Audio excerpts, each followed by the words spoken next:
I have tried to film this for you at least 4 times. Hey, Bianca here, and welcome to Teach Like Bianca. And in this video, I'm going to be sharing with you my iteachtoo teacher tag. So I tried to film this video, and I just couldn't get it right. There's a variety of things going on, either noise in the background, or I didn't like the way the video looked, or my answers were all over the place.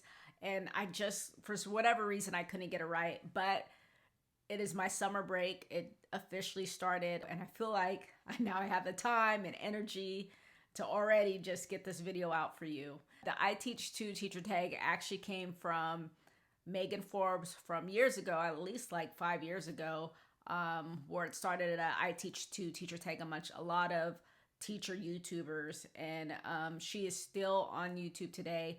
And her handle is Too Cool for Middle School. I watched her a lot as a middle school teacher. And so it's great to be able to do this as something that she started that I'm still continuing on. I did originally see this from Teaching with Mrs. Wiswell most recently. So I'm going to get in on the act, and I think it's a great time because it's summertime. And it's a great use of our time to share who we are. And this just gives you a little bit more insight into me. Thank you for watching, and let's go ahead and get started. The first question is, what do I teach and where? So I live in the Pacific Northwest, and specifically in Washington State. I live on the Seattle side of Washington State. And if you know anything about Washington State, there's two sides. There's the Seattle side and the other side. And I lived on both sides. But I teach on the Seattle side. That's where I spent most of my time in my teaching career. And I teach and taught special education at the middle school level. And I taught English at that level. I also student taught high school, U.S. history, and English, middle school English, special education English. I also taught social emotional learning and study skills. Currently, I just completed my role as a dean of students at the elementary level. This is my very first time being in elementary school, and it has been fun. A lot of fun and a lot of laughs. The next question is, how long have I been teaching? So I first started as an emergency substitute teacher, and I share my story in my substitute teaching video, but I started as an emergency substitute teacher way back in 2006, before my son was even born. My son is 16 years old, so that tells you how long I've been in education. And I've really taught special education mainly, but I've also had roles where I've taught GED, and just did long-term subbing gigs at the K through 8 level and all the way even up in high school. I thought originally I wanted to teach high school, but I dropped down to middle school. Now I dropped down to elementary school. It's great to give everything a try. I think it's great to give everything a try, even if you think you're not going to be a good fit somewhere. So I actively taught special education for 10 years, and I was a dean of students for 1 year. So in my current contract, I just finished my 11th year, but I've been in education since 2006, either substitute teaching, tutoring on-site in school sites, teaching GED classes, basic skills instruction, and to where I am now. So it's been a long, fulfilling career in education for sure. The next question is, did I always know that I wanted to be a teacher? And absolutely not. I actually hated school. I wasn't even planning on going to college. I remember telling my high school counselor, I remember I was a senior, I was 12th grade. I remember it was like maybe February or March, somewhere around there. I remember going to the counseling office and saying, hey, I'm thinking about going into a community college, because my sister, who had just told me during her winter break while she was coming to visit, she was like, what are you going to do? And I was like, I don't know, be a personal trainer. I thought I wanted to like work out all the time, which is crazy because I don't even go to the gym now. My sister was basically like, what is something that's easy for you at school? And I just said, oh, I like English. I think that's easy for me. I don't even have to try an English class, which is crazy because I got another story to tell you about English class later. So I went to him and enrolled in a community college, and I was going to major in English to be a journalist. I wanted to write. I never wanted to be a teacher, and it wasn't until I started substitute teaching and I got pregnant with my son right before I graduated with my bachelor's degree. I decided I wanted to go and get a master's degree in education to get my teaching certificate. And lo and behold, that led me to become a teacher. It was really my son who led me to becoming a teacher, for sure. The next question is, what is my typical teacher outfit of the day? I'm usually pretty relaxed. I remember when I first started teaching, I wore like skirts or dresses and things like that. I don't do that now. I wear a lot of like slacks, wide-leg slacks or leggings with a blouse and a long sweater. And I always have some sort of loafers or flats on. I used to also even wear like wedges or a slight heel back like in my early days of teaching, which I think that was crazy. That was rare. It wasn't every day, but I would incorporate it into my style a little bit more. I always have a sweater or something to keep me warm because I'm always cold at work. The next question is, what do I usually bring for lunch? And I don't really eat lunch. I rarely eat lunch. I was always known for not eating lunch, and other teachers would see me during lunch break and be like, "You're not eating? What's going on?" And if I were to eat, I would either have a Cliff Bar, which I eat like chocolate chip Cliff Bars, or soup. And those are the only two things that I would really like to have. And we would have soup days at my old school where I used to work at my middle school, where we'd have soup Wednesdays and Fridays, and I would go down and get soup. I think it would cost me like $1 or something like that to get the soup. So I would always get soup, just soup. But I didn't really eat much because eating a lot of food would make me tired. So I try to eat something light or not eat at all. I do drink a lot of tea. I bring a big thermos, like 24 ounce of hot tea, and I put like milk in it. And I drink that all day. And so the next question is, what is my favorite books on teaching? And there's a couple. There's a few. And of course, one is the Harry Wong book, The First Days of School. It's a great book. It's old school, but it still has things in it that apply to today of how you can run a structured classroom. Another book that I just recently finished is Connections Over Compliance. That one, as a person who deals with a lot of student behaviors, is very thoughtful in making connections with students and using those strategies in the classroom, outside of the classroom, just making sure that you can connect with them to make sure that they are being able to comply with what you want them to do. And then another book, the Tony Danza book, it's not a teacher book, but it's called I Would Like to Apologize to Every Teacher That I Ever Had. It's a great book. As a person who, it was my first year of contract teaching, and that's that summer I read that book, and it was almost like I needed to make changes to run a classroom the way I felt was comfortable, the way I felt it was more structured and more focused.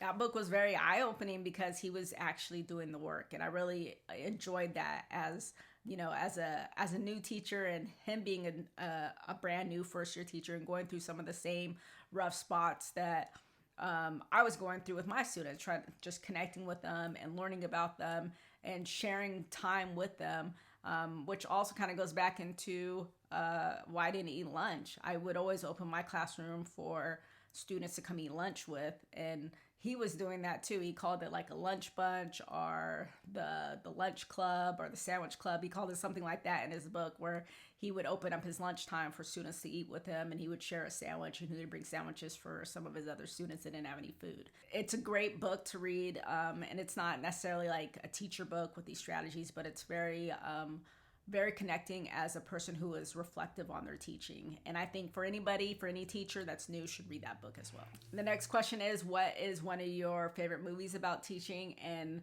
hands down, it has to be Stand and Deliver. I always have that sense of giving my students the ability to know that they can succeed, even when they don't think so, even when things are impossible. And a lot of times they have these big dreamer moments where they don't think it's possible, so they only think it's a dream, and just knowing that and believing in them that they can succeed. And it's something I verbally say to my students, I believe in you. And I just love that it has this powerful message because it's a true message. It's something that really happened, something that others can identify with, including myself growing up. Knowing those types of things and being able to succeed and grow and just be positive, that's really a connection that I make with Stand and Deliver, and it's a great teacher movie.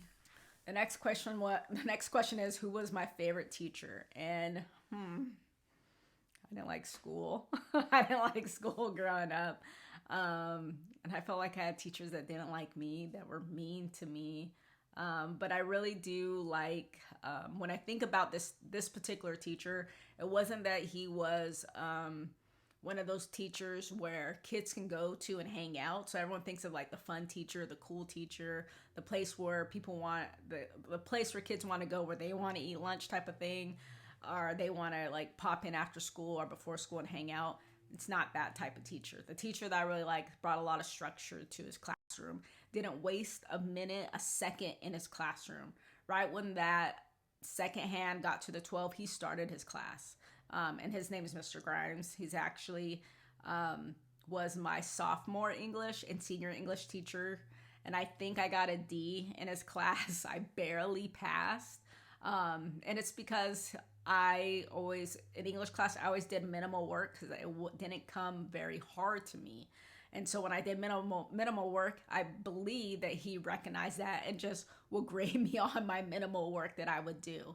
But he was a great teacher because he gave everybody an opportunity to do what was expected in his class. And he didn't waste any time in his class. He respected the time that we had as students and him as an educator, and made sure that we used our time wisely to learn and to get across what he needed to get across in the curriculum. So shout out to you, Mr. Grimes, if you're still out there somewhere. A little small story about him really quick. I actually had his ex-wife as my principal in middle school. I got kicked out of an art class and had to do my art class, the rest of my art class curriculum inside the principal's office, which was his ex-wife, which I didn't really kind of make that connection until way later in high school. But so the next question is, what are some of my favorite teacher YouTubers and Instagrammers? I'm not really on Instagram that much. I mean, I am, but I'm not, so I don't really know of any teachers on Instagram like that. I do like Too Cool for Middle School with Megan Forbes. I used to watch a lot of her stuff all the time because I taught middle school, and a lot of her things directly apply to me as an English teacher. And I also like Real Rap with Reynolds. He had a close demographic of students that I was working with, and I just like how he did his classroom management skills. I remember a couple years ago I was on a Zoom with him where we were just giving feedback and listening on some curriculum that was coming out for a nationwide curriculum company, and that was cool. It was like, oh, I'm on a Zoom call with a YouTuber that's very big and a teacher who has a great following and a published author and all these things. So it was pretty cool. The next question is, what is one of my best classroom management skills? And classroom management is my bread and butter. I can whip a classroom into shape, which I don't know if that's good or bad, but I make sure that my students know like what respect is. One of my favorite classroom management strategies is the stop and stare, and that is when you're just like, or where you're just stopping and staring when students are talking in the background and you want them to get back to your focus while you're teaching. You'll just stop and wait for them.